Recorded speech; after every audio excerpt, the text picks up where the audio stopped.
नमः शिवाय। मैं हूं ज्योतिष पंडित दीपक दुबे और उपस्थित हूं आपके साथ इस वर्ष के अंतिम और सदी के सबसे लंबे चंद्रग्रहण के प्रभाव को लेकर के। क्या होगा, इसका प्रभाव करेंगे, इसके ऊपर चर्चा। नए दर्शकों को बता दूं कि जो मेरा राशिफल होता है लग्न राशि पर आधारित होता है। इसके लिए चंद्र राशि, नामाक्षर, सूर्य राशि इत्यादि को आधार ना माने, बल्कि अपने लग्न राशि को आधार माने। दूसरा, बेहद सामान्य आधार पर होता है।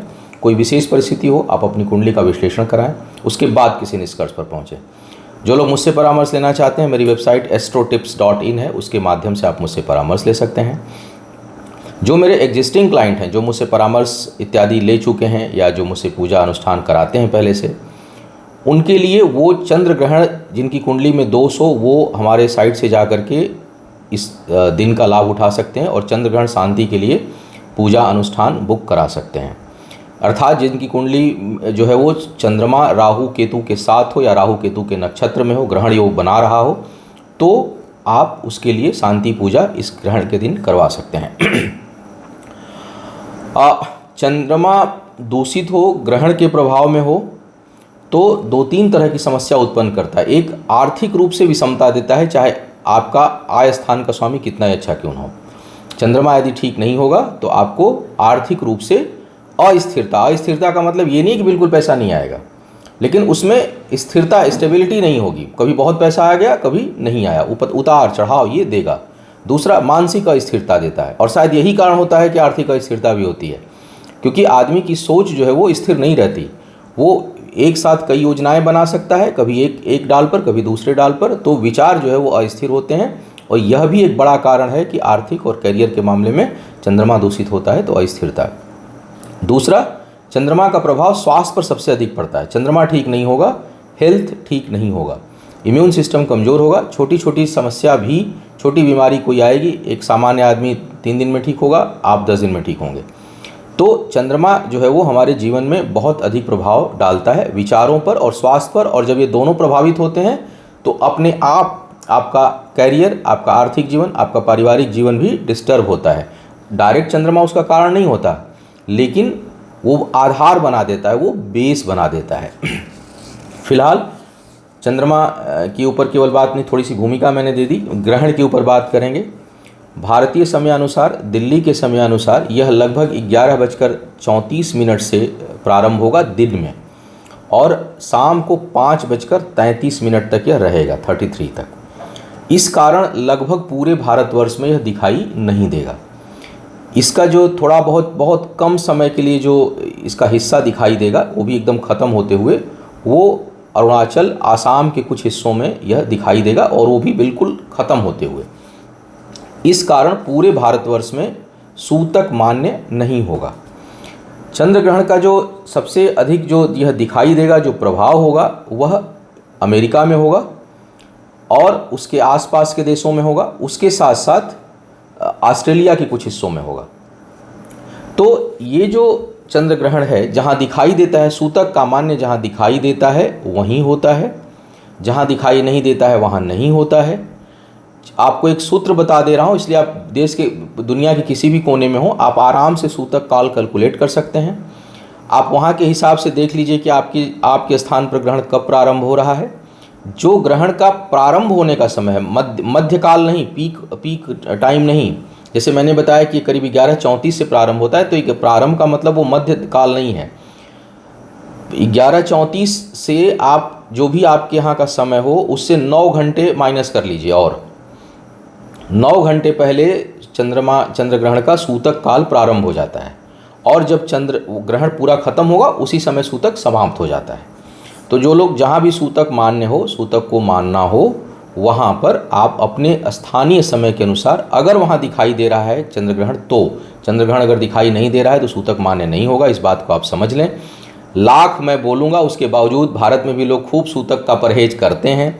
उस दिन भी फ़ोन आता है, मैसेज, नहीं आज तो ग्रहण है, आज तो हम घर से बाहर नहीं निकलेंगे, हम ये नहीं करेंगे, हम वो नहीं करेंगे। तो ये जो है, अब इसके लिए मेरे पास कोई समाधान नहीं है बताने के अलावा, आप माने या ना माने। लेकिन ये जान लीजिए कि जहाँ दिखाई नहीं देता वहाँ सूतक नहीं होता है, जहाँ दिखाई देगा वहाँ सूतक होगा। और आप अपने देश के समय के अनुसार चंद्र ग्रहण जो प्रारंभ हो रहा है उसमें से 9 घंटे पहले आप माइनस कर लीजिए, 9 घंटे पहले चंद्र ग्रहण का सूतक प्रारंभ हो जाता है, तो आप उसको माने। चंद्र ग्रहण में क्या सूतक के दौरान करें ना करें, उसके लिए हमारी एक अलग से वीडियो है। इस वीडियो के समाप्त होने पर मैं उसको ऐड कर दूंगा, आप उसको देखिएगा और उसके अनुसार आप सूतक के नियम को पालन करिएगा, जो लोग मानते हैं वो। अब जैसा मैंने कहा कि सदी का सबसे लंबा चंद्र ग्रहण लगने वाला है, मतलब इसका जो ड्यूरेशन है वो बहुत लंबा होगा और यह बहुत प्रभावी होने वाला है। दिखाई नहीं देना सूतक एक धार्मिक प्रक्रिया है, वो जो है वो आप दिखाई देगा, माने ना माने, लेकिन चूंकि चंद्रमा उस समय कृतिका नक्षत्र में होगा, राहु भी उस समय कृतिका नक्षत्र में होगा, सूर्य के नक्षत्र में यह ग्रहण लग रहा है। चंद्रमा और राहु के ऊपर उस समय सूर्य की दृष्टि होगी, क्योंकि यह जो ग्रहण लगता है पूर्णिमा के दिन लगता है, तो सूर्य एकदम चंद्रमा के अपोजिट होते हैं, तो सूर्य की दृष्टि तो पड़ेगी ही पड़ेगी। उसके साथ साथ चंद्र राहु के ऊपर मंगल की भी दृष्टि पड़ रही है, उसके साथ साथ नीचस्थ बृहस्पति की भी दृष्टि पड़ रही है चंद्रमा और राहु के ऊपर। चंद्रमा जो है वो वृषभ राशि में है, बृहस्पति की शत्रु दृष्टि वहाँ पड़ रही है। तो जो वृषभ राशि है और कृतिका नक्षत्र है वो इसमें अधिक प्रभावित। हालांकि बृहस्पति की जो दृष्टि होगी वो बहुत प्रभावशाली नहीं है, क्योंकि बृहस्पति बिल्कुल अपनी राशि बदलने वाले हैं, एकदम अंतिम समय है उनका, और जो एंगल बन रहा है वो काफ़ी लगभग 30 डिग्री के आसपास बन रहा है, 27-28 डिग्री के आसपास बन रहा है, तो लगभग वो प्रभावशाली नहीं होगा, लेकिन दृष्टि तो पड़ेगी। मंगल की दृष्टि प्रभावशाली होगी, सूर्य की दृष्टि प्रभावशाली होगी, राहु के ऊपर दृष्टि पड़ रही है, इस कारण एक प्रकार से अंगारक टाइप का योग बनेगा। यह प्राकृतिक आपदा, तगड़ी प्राकृतिक आपदा का संकेत दे रहा है। और ग्रहण से वैसे तो चंद्र ग्रहण का प्रभाव 15 दिन पहले 15 दिन बाद होता है, लेकिन जो एकदम जो 2 दिन होता है जिस दौरान चंद्रमा उस राशि में मूव कर रहा होता है, 2-3 दिन पहले और 1-2 दिन बाद, वो बहुत जो है वो कॉम्पैक्ट होता है, तो प्राकृतिक आपदा इसमें आ सकती है, उसके संकेत दिखाई दे रहे हैं। अब आगे 4 दिसंबर को सूर्य ग्रहण लगेगा, उसका वीडियो मैं अलग से दूंगा। एक एक करके राशियों की बात करते हैं, केवल ग्रहण को ध्यान में रखते हुए कि क्या आपकी राशि पर किस तरह का प्रभाव दे सकता है और किस प्रकार की सावधानी आप बरतें। चंद्रमा की दशा अंतर्दशा और राहु की अंतर्दशा हुई तो इसका प्रभाव अधिक होगा, यह ध्यान रखें।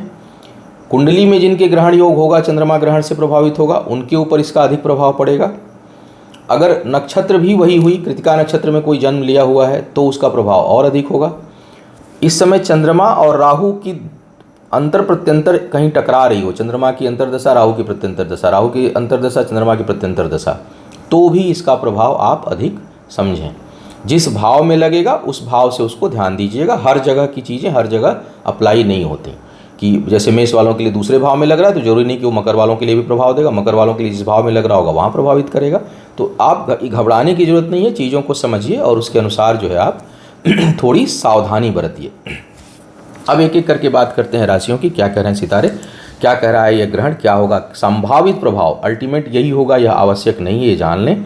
कर्म 24 घंटे हमको प्रभावित करता रहता है, तो आप कर्म पर विश्वास रखिए, साथ ही साथ इस ग्रह गोचर को देखते हुए थोड़ी सावधानी जरूर रखिए।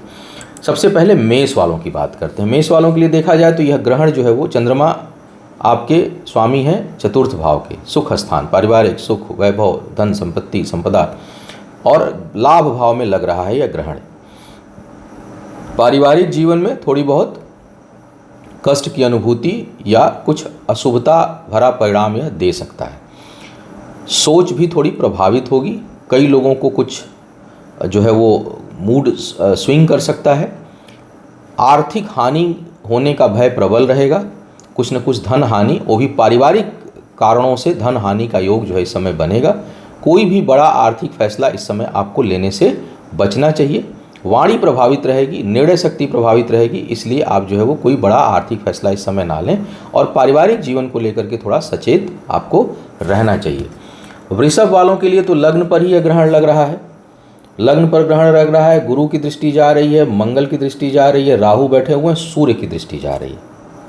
चोट चपेट, अग्नि से भय, घातक हथियारों से भय, विषैले जीव जंतुओं से भय, इस तरह का भय आपके लिए उत्पन्न हो सकता है। तो थोड़ा सा इन सब चीज़ों से सावधानी रखें। कहीं यात्रा में हो, कहीं सफारी के यात्रा में निकले हुए हैं, कहीं जंगल जड़ जंगल की यात्रा कर रहे हो, कहीं कहीं समंदर की यात्रा कर रहे हो, कहीं घूमने निकले हो, टूर पर हो, तो थोड़ा सचेत रहिएगा ऐसी जगह पर जहाँ की जंगली या विषैले जीव जंतु मिल सकते हैं। इसके साथ साथ यात्रा या घर में भी हो, किसी वाद विवाद से दूर रहिए, क्योंकि एक तरह से अंगारक योग जो सूर्य और मंगल और राहु का एक साथ प्रभाव या केतु का प्रभाव अगर एक साथ पड़ता है, विस्फोटक टाइप का योग बन जाता है। तो ऐसे में आग्नेयास्त्रों से भय हो जाता है, तेज चोट चपेट लगने का योग बनता है। तो कहीं ना कहीं शारीरिक कष्ट जो है वो उत्पन्न हो सकता है। चंद्रमा पीड़ित हैं तो मानसिक कष्ट भी हो सकता है। भाई बंधु मित्रों को भी थोड़ा बहुत कष्ट या वहाँ के उनके कारण आपको मानसिक अशांति हो सकती है, उसका संकेत यह ग्रहण दे रहा है। अब बात करते हैं मिथुन वालों की। मिथुन वालों के लिए द्वादश भाव में बन रहा है यह ग्रहण योग। यात्रा हो सके तो 2-4-5 दिन, बहुत इंपॉर्टेंट ना हो तो टाल दीजिए। यात्रा अगर जल के मार्ग से हो तो उसको अवश्य टालने का प्रयास करें। अब कितनी आवश्यकता है वो अलग एक विषय है, लेकिन कोशिश करें कि ना करें। अब जैसा मैंने कहा कि मिथुन लग्न वाले सारे ना करें, नहीं, आवश्यक नहीं है।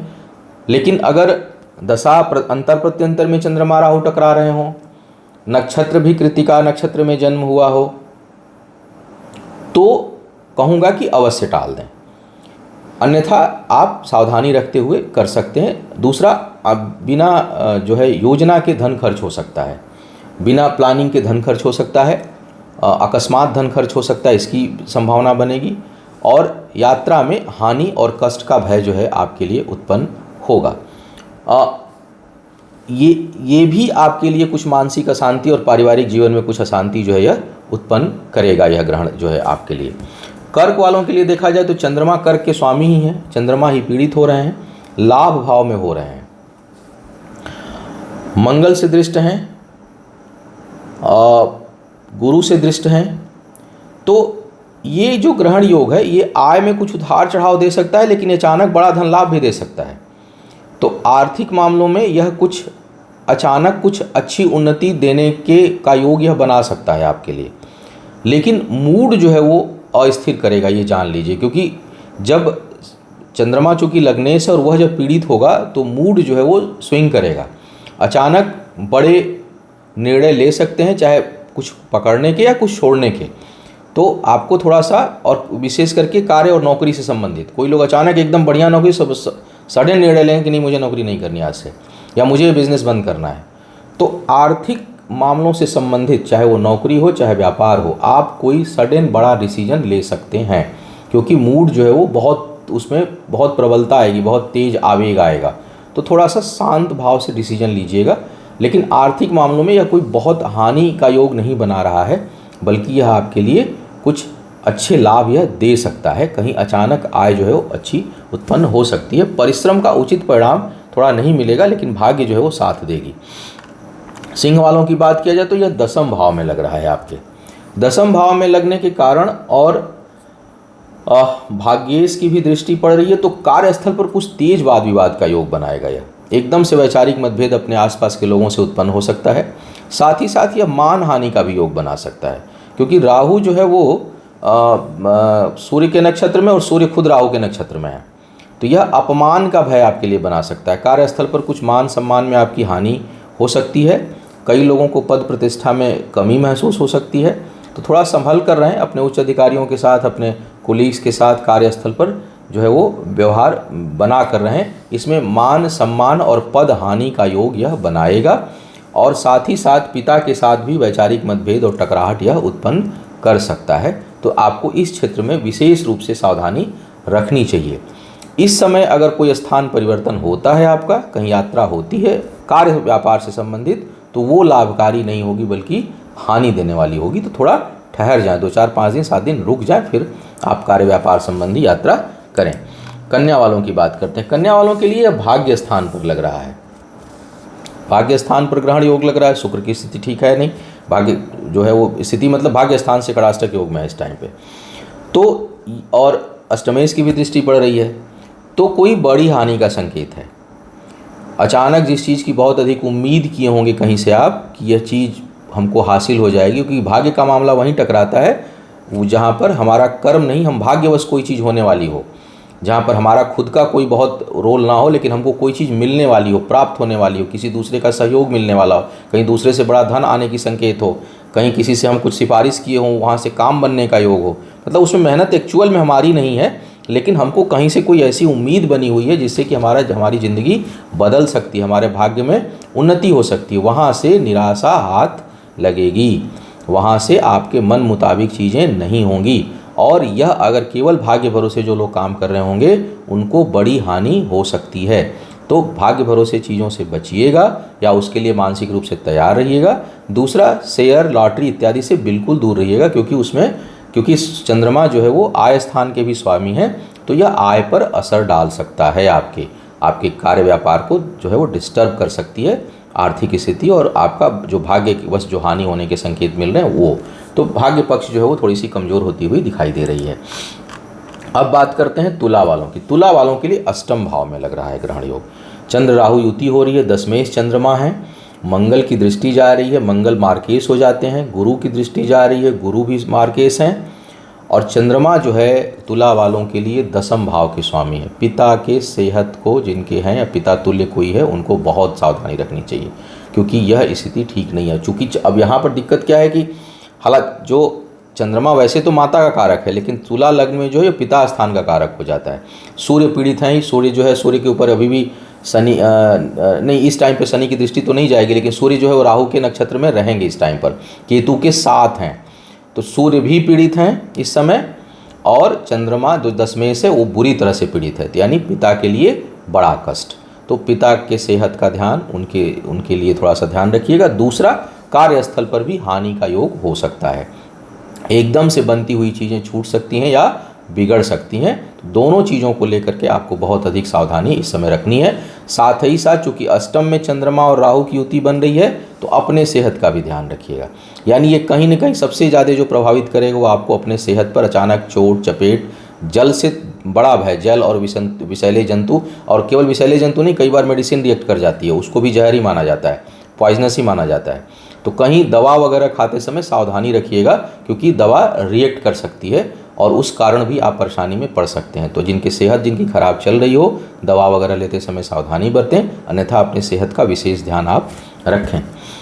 वृश्चिक वालों की बात किया जाए, वृश्चिक वालों के लिए सप्तम भाव में ग्रहण लग रहा है। यह सप्तम भाव में लगने के कारण पारिवारिक जीवन, विशेष करके जीवन साथी के साथ संबंध जो है यह डिस्टर्ब कर सकता है आपके लिए। पारिवारिक जीवन में तनाव हो सकता है, जीवन साथी को कष्ट हो सकता है, चाहे जीवन साथी महिला हो पुरुष हो, पति हो पत्नी हो, उनको वहाँ पे कष्ट का योग बन रहा है। विशेष करके स्वास्थ्य की स्थिति खराब हो सकती है, उस कारण धन हानि हो सकती है, कार्य व्यापार में नुकसान होने का योग बन सकता है इस समय, और कोई बड़ा फैसला आप उससे संबंधित ना लें, क्योंकि वहाँ पर थोड़ी हलचल रहेगी एक आध हफ्ते। तो उस कारण जो है आप कोई विचलित होकर के कोई बड़ा फैसला उससे संबंधित ना लें, चाहे वो पॉजिटिव हो या निगेटिव हो, उसको कुछ समय के लिए टाल दें, क्योंकि सामान्यतः इस तरह के समय में जो उसका परिणाम होता है वो बहुत अच्छा नहीं आता है। तो आप थोड़ा सा ठहर करके आप इससे संबंधित निर्णय लीजिएगा। साथ ही साथ यह भाग्य पक्ष को भी कुछ कमज़ोर करेगा, और विशेष करके कार्य व्यापार के मामले में तो भाग्य जो है वो बहुत अनुकूल नहीं रहेगी। इस समय विवाह का भी सीजन चल रहा है, और यह युति बहुत तेज विवाह को आमंत्रित करेगी, लेकिन उसका जो परिणाम है वो बहुत अच्छा नहीं होगा। कई बार कुंडली में देखता हूँ कि जो कर्मकांडी पंडित जी लोग होते हैं वो मुहूर्त देख करके केवल विवाह कर देते हैं, जबकि चंद्रमा वगैरह की स्थिति देखना आवश्यक है, और जिसका विवाह हो रहा है उसका सप्तम भाव जरूर देखना चाहिए। तो यह सप्तम भाव बहुत पीड़ित है इस टाइम पर। तो विवाह अगर तिथि, और चूँकि 15 नवंबर से विवाह का मुहूर्त शुरू हो जा रहा है, तो कहीं 18, 19, 20 के आसपास जिनका विवाह हो, थोड़ा वो कुछ शांति पूजा वगैरह करा के करें, अन्यथा यह जो है कष्टकारी स्थिति उत्पन्न करेगा। क्योंकि हम लोगों का काम ज्योतिष का है, हम केवल कर्मकांड या मुहूर्त के हिसाब से नहीं चलते। मुहूर्त में भी ज्योतिष का रोल है, लेकिन जो ये कुंडली वाला जो है ना, वो बहुत लोग अवॉइड करते हैं। वो खाली नक्षत्र और वो देख करके मुहूर्त दे देते हैं, ये नहीं देखते कि जो जिसकी कुंडली है उसकी कुंडली में इस समय जो है वो चंद्रमा की स्थिति क्या है या सप्तम भाव की स्थिति क्या है। तो इसको आप एनालिसिस कर लीजिएगा, अन्यथा यह कष्टकारी होगा और यह भाग्य के लिए बड़ा मुसीबत पैदा करेगा आने वाले टाइम में चल करके। तो थोड़ा सा अवॉइड करें या बहुत सावधानी से चीज़ों को देख करके सलाह मशविरा ले करके किसी अच्छे व्यक्ति से, तब जो है आप उस पर आगे बढ़ें। धनु वालों के लिए छठे भाव में बन रहा है। अब फिर धनु वालों के लिए साप्ताहिक राशिफल भी अच्छा जा रहा है और छठे भाव में ग्रहण लग रहा है, तो ये भी अच्छा है, क्योंकि एक तो अष्टमेश छठे भाव में, तो ऋण रोग शत्रु से मुक्ति मिलेगी, क्योंकि ये जो है वो पीड़ित हो रहा है आपका छठा भाव। छठा भाव जब पीड़ित होगा तो यह जो है जो उसके खराब प्रभाव हैं वो नष्ट होंगे, तो आपके लिए यह ऋण रोग शत्रुओं से मुक्ति दिलाने वाला होगा। कहीं कोई लंबी अवधि की बीमारी चल रही है उसमें आपको राहत मिलेगी, कोई शत्रुता कहीं चल रही है, वाद विवाद चल रहा है, वो स्वतः नष्ट होगा, और कर्ज इत्यादि अगर आपका लंबे समय से चल रहा है तो उसके विनाश का भी समय शुरू हो गया है, समझ लीजिए। तो यह ग्रहण आपके लिए एक तरह से फलीभूत होगा। हाँ, ये जरूर है भाई कि यहाँ पर छठे भाव में कई बार कर्ज का भी कारक है, तो जैसे मैंने कहा कि मानसिक रूप से, क्योंकि मन पर असर सबके डालता है, मन पर असर सबके डालता है, तो यह ग्रहण कोई चीज़ उससे संबंधित कोई चीज़ खुद मत करिएगा, खुद किसी विवाद में मत पड़िए, खुद कर्ज लेने की ओर प्रवृत्त मत होइए, अन्यथा यह इस समय का लिया हुआ आपको मुसीबत में भी डालेगा।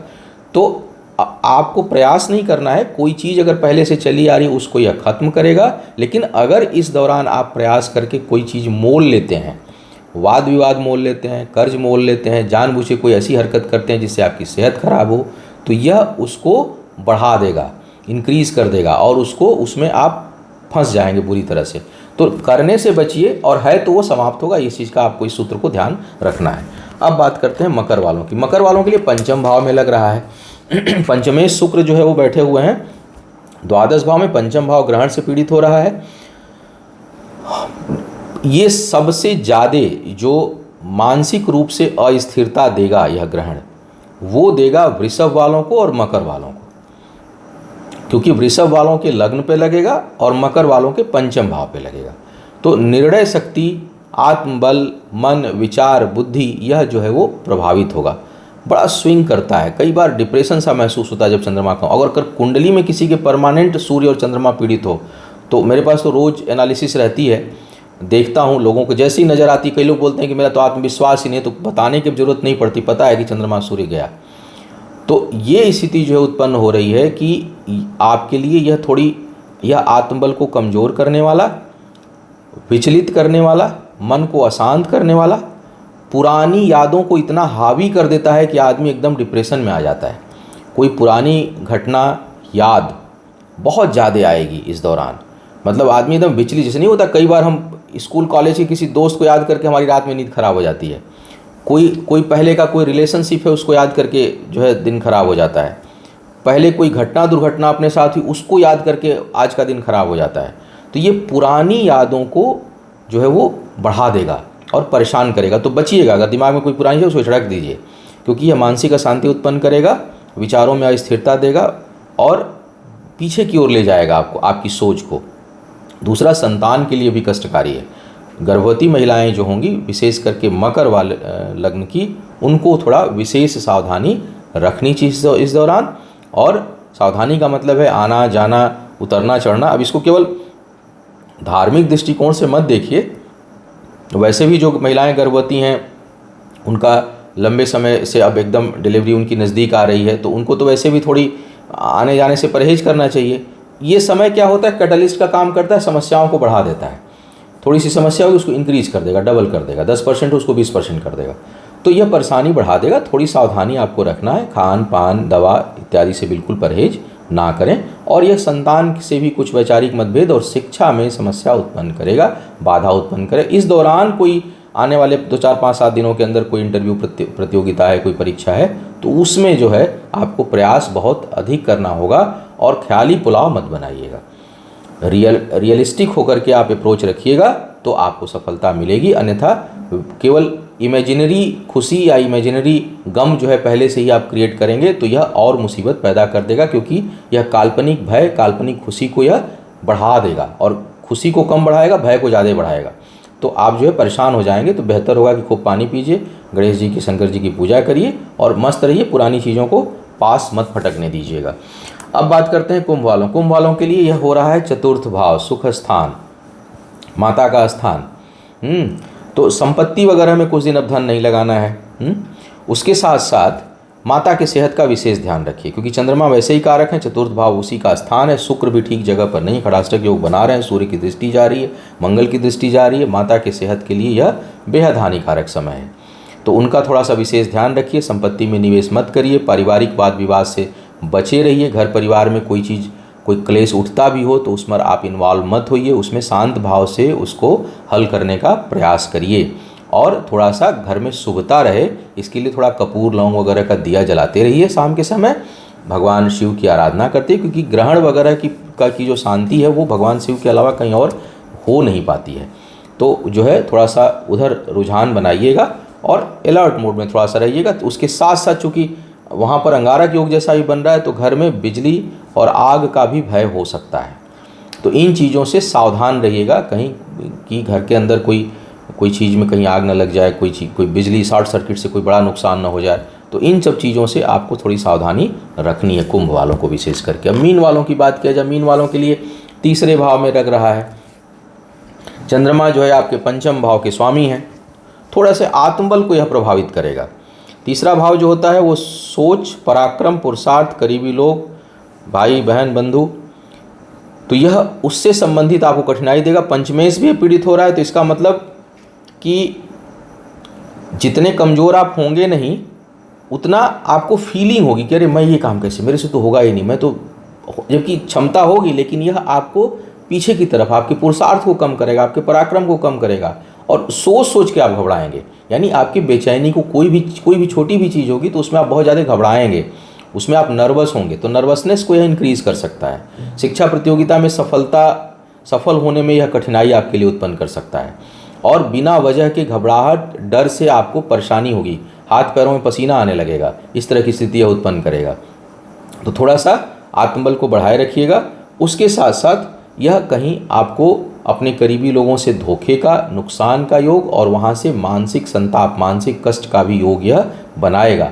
कहीं न कहीं कोई दुखद समाचार भी कहीं अपने करीबी लोगों में यह स्थिति उत्पन्न करा सकती है, क्योंकि मंगल जो है वो अष्टम में है, शुक्र जो है वो अपने यहाँ से खड़ाष्टक योग में बना रहा है, सूर्य की दृष्टि जा रही छठे भाव के स्वामी की। तो ये कुल मिलाकर के थोड़ा सा यह जो है वो नकारात्मक स्थिति वहाँ पर उत्पन्न कर रहा है। तो कहीं किसी इष्ट मित्र, कुटुंब, परिवार में किसी अपने समतुल्य जो है वो किसी व्यक्ति से संबंधित कोई कष्ट की सूचना भी यह दे सकता है, शारीरिक, मानसिक, चाहे जो भी हो, लेकिन कुछ न कुछ कष्ट यह उत्पन्न करा सकता है। तो सावधानी भी रखनी है, सचेत भी रहना है और उसको लेकर के अलर्ट मोड में भी रहना है। साथ ही साथ प्रभाव, हाँ एक चीज़ ध्यान रखिएगा, पुनः उस बात को रिपीट करूँगा कि कोई भी चीज़, कोई भी घटना, दुर्घटना या अच्छा या बुरा वो तब होता है जब बिल्कुल सारे सर्किट मिल जाते हैं। नक्षत्र, दशा, अंतर, प्रत्यंतर, दृष्टि, गोचर, जन्म कुंडली में ग्रहों की स्थिति, जब इन सारे का योग मिलेगा तब जाके एक्चुअल में दुर्घटना होती है, वो अच्छी हो या बुरी हो। तो भयभीत होने की जरूरत नहीं, इसके कम्बिनेशन बहुत कम होते हैं, इसीलिए बहुत से कम लोगों पर इसका एग्जैक्ट प्रभाव होता है। लेकिन चूंकि समय संवेदनशील है, हम सभी नहीं जानते कि हमारी एक्चुअल में ग्रह गोचर में ग्रहों की स्थितियाँ कैसी और क्या चल रही हैं, तो कहते हैं कि सावधानी जो है वो सबसे बढ़िया उपचार है। तो आप थोड़ा सावधान रह लीजिए, 2-4 दिन अच्छे से सावधान रहिए, आत्मबल को बढ़ाए रखिए, भगवान शिव की आराधना करिए, पानी अधिक पीजिए, मस्त रहिए, घर परिवार वाले लोगों के साथ जो है वो समय व्यतीत करिए, और किसी भी प्रकार के उलझन में कोई नया स्टेप इस समय जो आपकी ज़िंदगी में यू टर्न ला दे उसको लाने से आप बचिए। इतना ही पर्याप्त होता है, जो है आपको राहत दे देगा। जैसा मैंने कहा, कुंडली में ग्रहण योग वगैरह हो, स्वास्थ्य से परेशान हो, आर्थिक स्थिति से परेशान हो, पारिवारिक जीवन में बहुत कष्ट आ रहा हो, चीज़ें ठीक नहीं हो रही हो, तो इस दिन का प्रयोग आप ग्रहण शांति अनुष्ठान के दृष्टिकोण से कर सकते हैं। आपका आने वाला समय शुभ हो, आयु, आरोग्य और ऐश्वर्य की वृद्धि हो। इन्हीं शुभकामनाओं के साथ आपसे विदा लूँगा। पुनः मुलाकात होगी किसी नए विषय पर, तब तक के लिए मुझे आज्ञा दीजिए। ओम नमः शिवाय।